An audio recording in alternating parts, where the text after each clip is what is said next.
और इस वक्त की सबसे बड़ी खबर हम आपको बताएंगे। कांग्रेस के विरासत टैक्स लगाने के मुद्दे पर पीएम मोदी ने मेगा इंटरव्यू में जमकर निशाना साधा। पीएम ने कहा, कांग्रेस माओवादी और अर्बन नक्सल विचारों के आधार पर ही काम कर रही है।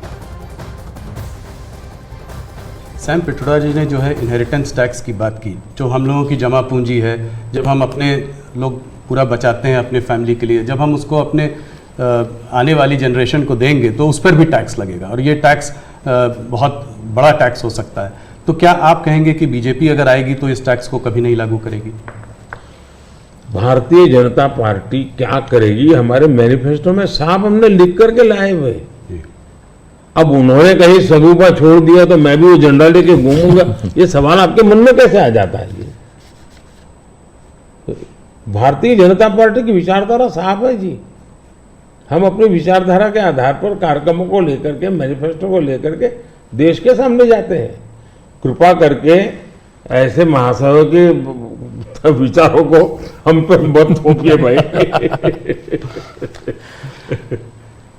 मोदी जी, राहुल गांधी ने एक बात और कही है। वो कहते हैं कि जब वो सरकार अगर उनकी आएगी तो वो एक नेशनल एक्सरे कराएंगे। इसी से जुड़ा सवाल है, इसीलिए मैं पूछना चाह रहा हूँ।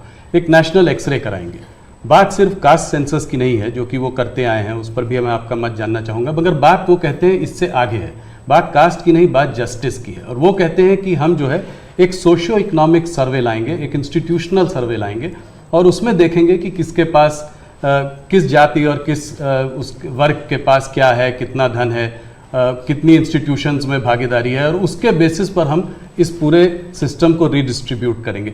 इसको आप कैसे देखते हैं? सबसे पहले तो इस देश में जो लोग अपने आप को राजनीति के एक्सपर्ट मानते हैं, जो लोग देश के उतार चढ़ाव को बड़ी बारीकी से अध्ययन करते हैं, सबसे पहले उनका दायित्व है कि वो ऐसे लोगों को पूछे कि जिस परिस्थितियों का वर्णन आप कर रहे हो, अगर ये सही है तो 50, 60, 65 साल तो आपने राज किया भाई। ये मुसीबत के जो जन्मदाता आप हो और आपने अब तक की बर्बादी लाई क्यों?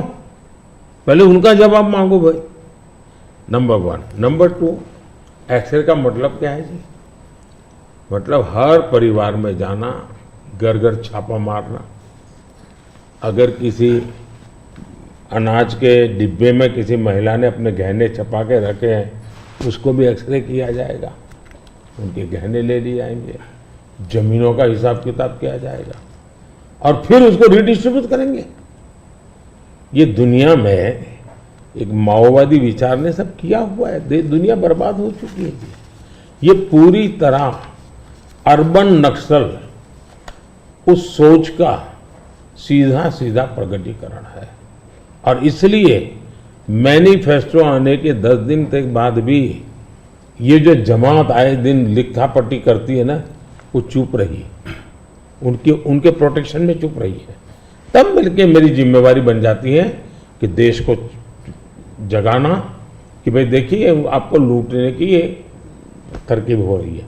और दूसरा पार्ट है, डॉक्टर मनमोहन सिंह जी वगैरह उन्होंने हर बार कहा है कि भाई जो भी संपत्ति होगी इस पर पहला अधिकार किसका होगा। तो हिसाब किताब वो साफ है, वो क्या करना चाहते हैं।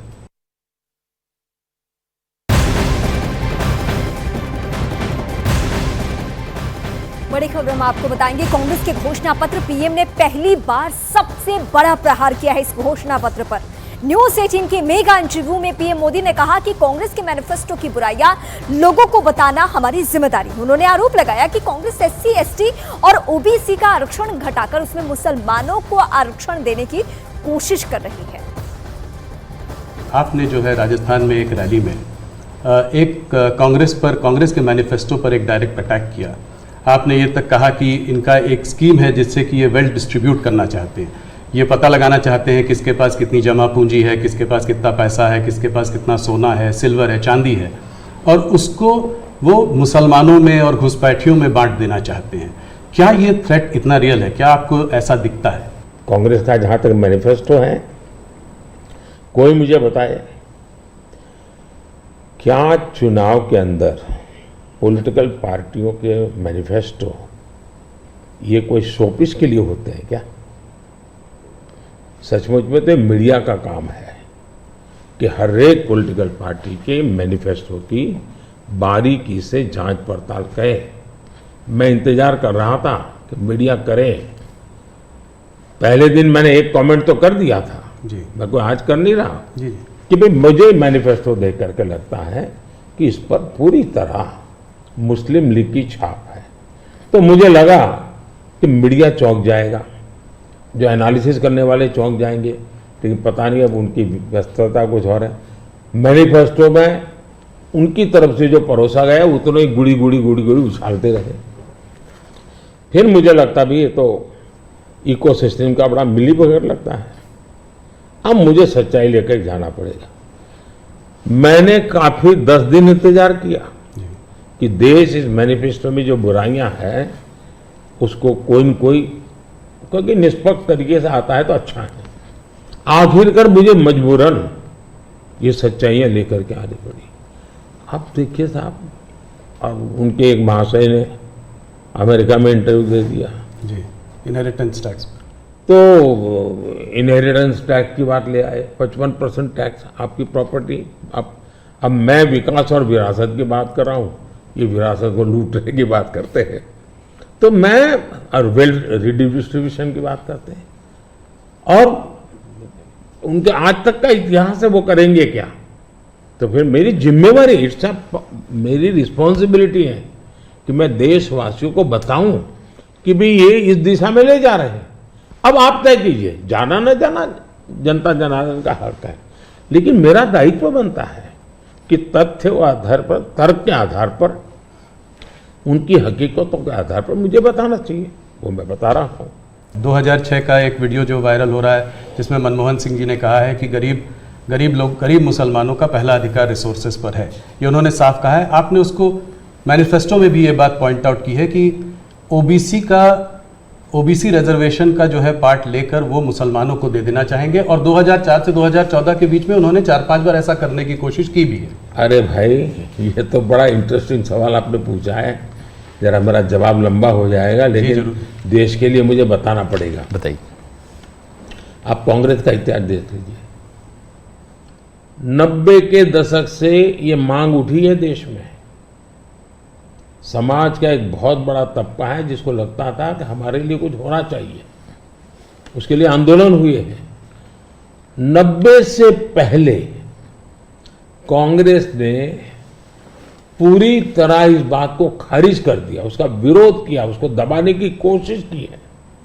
यानी 90 के पहले का उनका दशक है। फिर उनको जितनी भी कमीशन बने, जितनी कमेटियां बनाई, उसके भी रिपोर्ट्स ओबीसी के विचार के पक्ष में आने लगे। अब उनके सिफारिशों को भी वो नकारते रहे, रिजेक्ट करते रहे, दबाते रहे। 90 के दशक में उनको लगा कि भाई अब इसको जरा उनकी वोट बैंक की राजनीति के अनुसार उसको टर्न दिया जाए। उन्होंने पहला पाप किया क्या?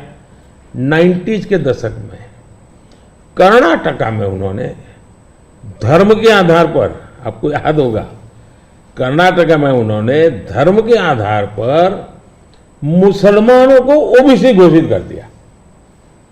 यानी देश के ओबीसी को नकारना, उस विचार को दबाना, उस विचार को रिजेक्ट करना, लेकिन राजनीति खातर मुसलमानों को ओबीसी घोषित कर देना। केंद्र से कांग्रेस गई, 2004 तक ये प्लान ठप रहा, उनका इरादा पक्का नहीं हुआ। 2004 में वो फिर आए, तो आते ही आंध्र में मुस्लिम को ओबीसी कोटा ये देना तय कर लिया। मामला कोर्ट में जाके उलझ गया। अब ओबीसी के 27% जो आरक्षण मिला हुआ है, भारत के संसद ने दिया है, संविधान के मूलभूत भावना के प्रकाश में दिया है। 27% शहद लगाने की उन्होंने तैयारी कर दी, डाका डालने की कोशिश की। 2006 में नेशनल डेवलपमेंट काउंसिल की मीटिंग हुई थी, एनडीसी की। मनमोहन जी के बयान पर बहुत बड़ा हंगामा हो गया। 2 साल कांग्रेस पूरी चुप रही। 2009 के घोषणा पत्र में फिर से इसका जिक्र किया। 2011 में कैबिनेट नोट है इसका।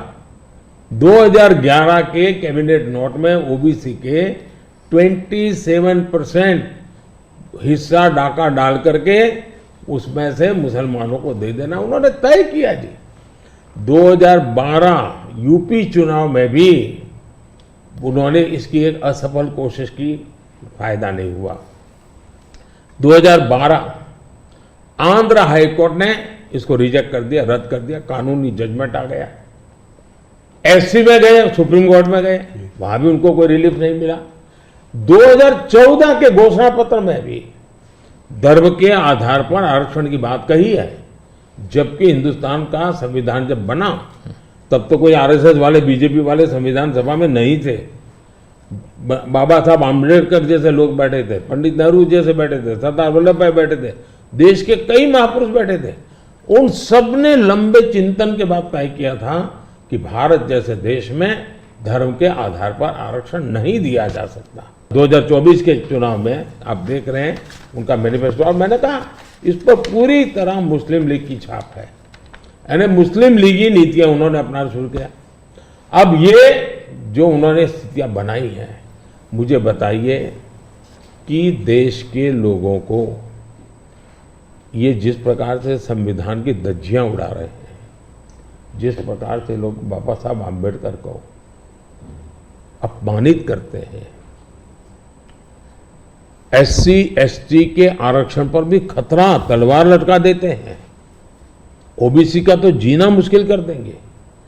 क्या मुझे देश की जनता को प्रशिक्षित करना चाहिए कि नहीं करना चाहिए? मैं सभी जो भी विद्वान लोग हैं, जो कलम के धनी हैं, जो निष्पक्ष हैं, उनका ये दायित्व बनता है कि ऐसे समय देश को वो एजुकेट करें, सही चीजें बताएं।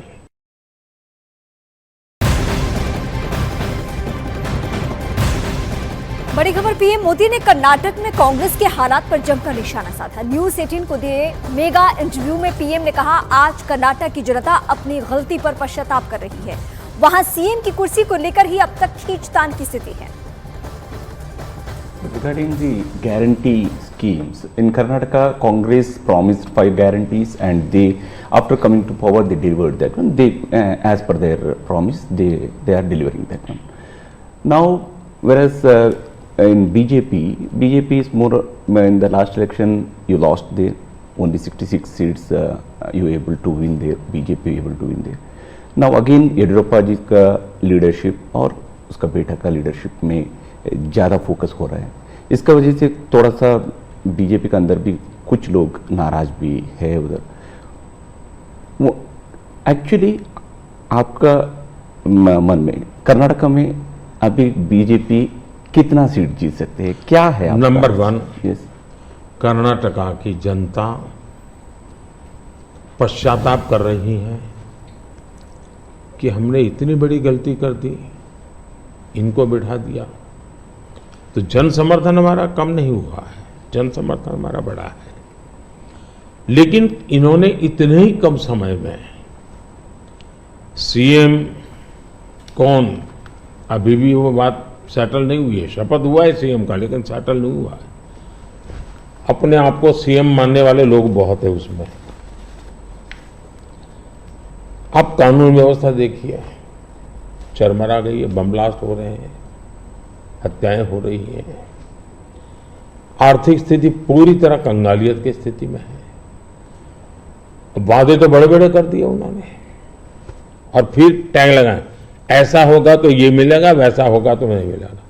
मतलब आप जनता के साथ धोखा भी कर रहे हो। जब हमने कहा कि भाई हम इन लोगों को आयुष्मान कार्ड देंगे, मतलब देंगे, फिर इफ्स एंड बट लगा करके उसमें बेईमानी नहीं करनी चाहिए। अभी जब हमने कहा कि हम 70 साल से ऊपर के किसी भी वर्ग के व्यक्ति होंगे, इनको आयुष्मान कार्ड देंगे, मतलब देंगे। आप में ये हिम्मत होनी चाहिए। उन्होंने किसानों की जो योजना थी वो रद्द कर दी, किसान सम्मान निधि। कोई कारण नहीं है इस प्रकार से करने का। अब आप कोई सोच सकता है, जब बेंगलुरु दुनिया में हमारा बहुत बड़ा देश की इज्जत बढ़ाने में बेंगलुरु का बहुत बड़ा रोल है। दुनिया में जब जाते हैं ना तो बेंगलुरु कहते ही ऐसा लगता है वो जैसा परिचित है, टेक हब के रूप में जाना जाता था। आपने देखते ही देखते उसको टैंकर हब बना दिया और टैंकर में भी माफियाशाही चल रही है। पानी के लिए लोग तरस रहे हैं। अगर ये जो हालत उन्होंने कर दी है, अब युवाओं के स्कॉलरशिप आपने संख्या भी कर दी, अमाउंट भी कम कर दी, यानी एक के बाद एक आपने ऐसे नेगेटिव काम किए हैं। जिन मुद्दों को लेकर के वोट मांगा उन मुद्दों को आप वोट दे नहीं पा रहे हैं। अच्छा, डेप्यूटी सीएम वो अपने भाई के लिए वोट मांग रहे हैं और वो खुद सीएम बन सके इसलिए सब खेल खेल रहे हैं।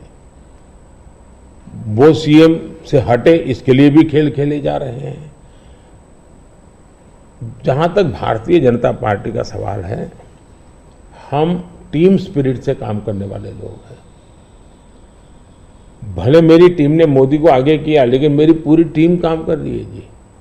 उसी प्रकार से येडियुरप्पा जी हमारे वरिष्ठ नेता हैं, लेकिन काम पूरी टीम कर रही है और टीम मेहनत करती है, लोगों को विश्वास भी है और हम आगे बढ़ रहे हैं। यूपी के डिप्टी सीएम केशव प्रसाद मौर्य ने कांग्रेस की तुलना मुस्लिम लीग से की है। केशव प्रसाद ने कहा कि जो काम मुस्लिम लीग ने किया वही कांग्रेस पार्टी कर रही है, बांटो और राज करो।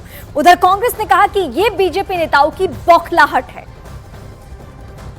केशव जी, प्रधानमंत्री जी ने एक इंटरव्यू लंबा दिया है CNN न्यूज़ 18 को, उसमें ये कहा है कि जो मैनिफेस्टो था कांग्रेस का उसको एक्सपोज करना मेरी रिस्पॉन्सिबिलिटी थी, क्योंकि उसमें मुस्लिम लीग की छाप है, उसमें मुस्लिम आरक्षण तक की बातें लगता है कांग्रेस के इतिहास और मुस्लिम लीग में कोई अंतर नहीं है।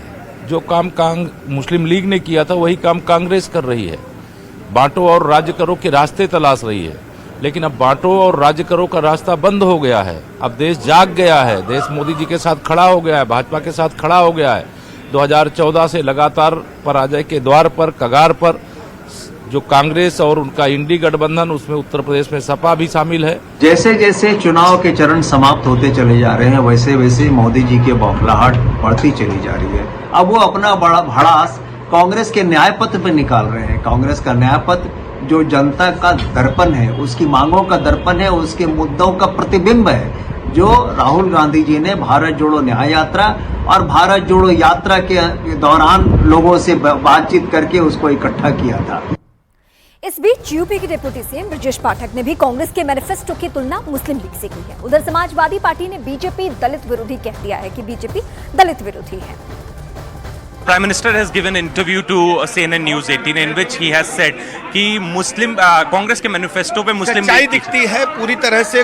कांग्रेस पार्टी का जो मैनिफेस्टो है पूरी तरह से दिखता है कि वो मुस्लिम लीग का ही है, क्योंकि उसमें संपत्ति विरासत टैक्स लगाने की बात कही जो बहुत ही दुखद है। अच्छा, एक और बात उन्होंने कही कि कांग्रेस जो है वो आरक्षण विरोधी थी और उसके सच्चाई है कांग्रेस पार्टी ने हमेशा मजलूमों का, वंचितों का शोषण करने का काम किया है। आरक्षण को लेकर समाजवादी पार्टी बिल्कुल स्पष्ट है कि हम जैसे ही देश की सरकार में इंडिया गठबंधन की सरकार बनेगी, जाति जनगणना कराएंगे, जाति सर्वे करा करके, जनगणना करा करके, और जिसकी जितनी हिस्सेदारी उसकी उतनी भागीदारी, किसी को निराश नहीं करेंगे।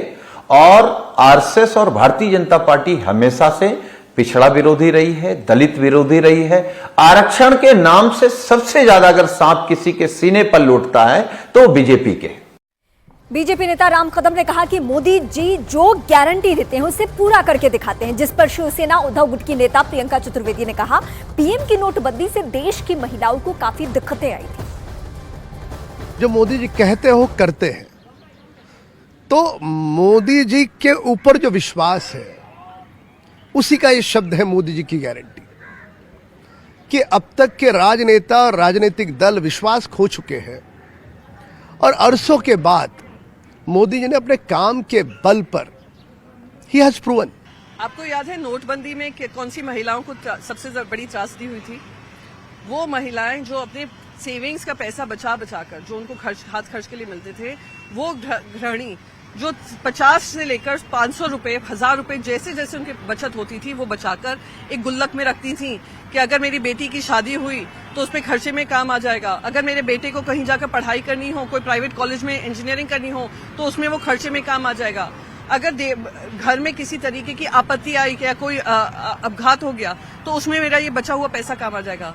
आपने उन महिलाओं के पैसों को रातों रात चंदा के, जो मैं कहती हूँ कि कौड़ी के भाव कर दिया, आपने उसकी मजाक बनाई। लोकसभा चुनाव की सबसे बड़ी कवरेज, सबसे बड़ा दंगल, सिर्फ न्यूज़ 18 इंडिया पर।